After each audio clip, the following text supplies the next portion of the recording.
பின்வருவனவற்றுள் அம்பேத்கர் மாகாண நிதி பெருக்கத்தை 3 நிலைகளாக பிரித்ததில் சரியான இதுன்னு கேட்டிருக்காங்க. ஆப்ஷன் ஏ பாருங்கள், ஒப்படைப்பு வரவு செலவு திட்டம் 1871 டு 1876, வருவாய் பங்கீடு வரவு செலவு திட்டம் 1877 டு 1882 வரை, ஒதுக்கீடு வரவு செலவு திட்டம் அப்படிங்கிறது 1882 டு 1921 வரைக்கும் கொடுத்துருக்காங்க. இதில் எது சரின்னு கேட்டிருக்காங்க. இதுக்கு வந்து ஆப்ஷன் ஏ தான் கரெக்டு. ஓகேவா?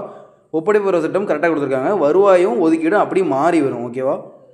அப்போது கீழேருந்து நம்ம எதாவது எடுத்தோம்னு வச்சுக்கோங்களேன், ஃபஸ்ட்டு ஒரு தடவை ஒப்படைக்கணும், அதுக்கப்புறம் நம்ம ஒதுக்கணும். சரியா? அப்போ தான் நமக்கு வருவாய் கூடும் அப்படின்னு நான் வச்சுக்கணும். ஃபஸ்ட்டு ஒப்படைப்பு, ரெண்டாவது வந்து ஒதுக்கீடு, மூணாவது வருவாய். ஓகேவா? அப்போது வந்து ஆப்ஷன் ஏ. ஓகேவா? நம்ம வேறு என்னெல்லாம் தெரிஞ்சுக்கலாம் அப்படின்னா, அம்பேத்கரோட பொருளாதார கருத்துக்களை 2 நூல் எழுதியிருப்பார்.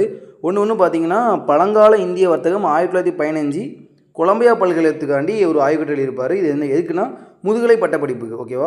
அடுத்து இன்னொன்று பார்த்தீங்கன்னா இந்திய தேசிய பங்கீடு பற்றிய வரலாறு மற்றும் பகுப்பாய்வு ஆய்வறிக்கை.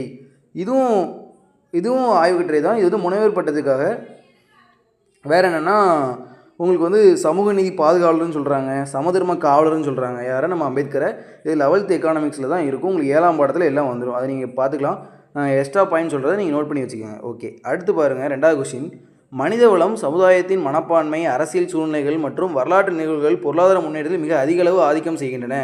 முன்னேற்றம் அடைவதற்கு மூலதனம் அடிப்படையானதே ஒழிய அது மட்டுமே போதுமானதில்லை என கூறியவர் யாருன்னு கேட்டிருக்காங்க. இதுக்கு ஆன்சர் என்ன? ராக்னர் நர்க்ஸு. சரியா?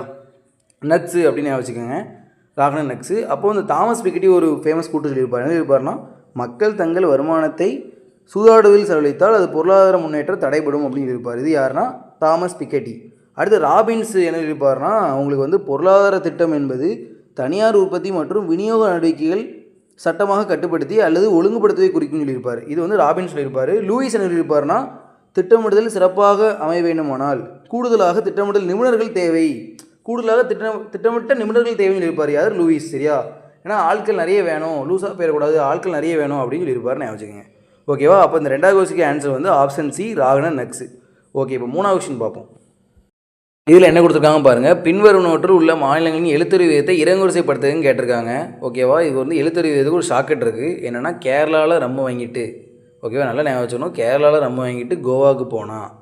அங்கே போனோன்னே குடிக்கிறதுக்கு மாச்சலாக இருக்கும். உடனே என்ன பண்ணாங்க? ஸ்ட்ரா வாங்கி குடித்தா சிக்கிட்டான். உடனே தமிழ்நாட்டுக்கு வந்துட்டாங்க. இதுதான் ஷாக்கெட்டு. ஓகேவா? அப்போ கேரளாவில் அப்படின்னா கேரளா ஃபஸ்ட்டு, 2வது ரம்மு வாங்கிட்டு மிசோரம்மு, அடுத்து நேராக எங்கே போகிறாங்க? கோவா போகிறாங்க. அப்போ கோவா 3, மாச்சலாக இருக்கும் இமாச்சல பிரதேசம், உடனே ஸ்ட்ரா வாங்குவாங்க மகாராஷ்டிரா, அடுத்து சிக்கிக்கும், அப்போது சிக்கிம், அடுத்து தமிழ்நாட்டுக்கு வந்துடுவாங்க, கடைசி தமிழ்நாடு. இது ஞாபகம் வச்சுக்கோங்க. ஓகேவா? இந்த வருஷம் பார்க்கும்போது உங்களுக்கு வந்து ஆப்ஷன் பி வரும். சரியா? அதுக்கப்புறம் என்னென்னா இதுக்கு இன்னொன்று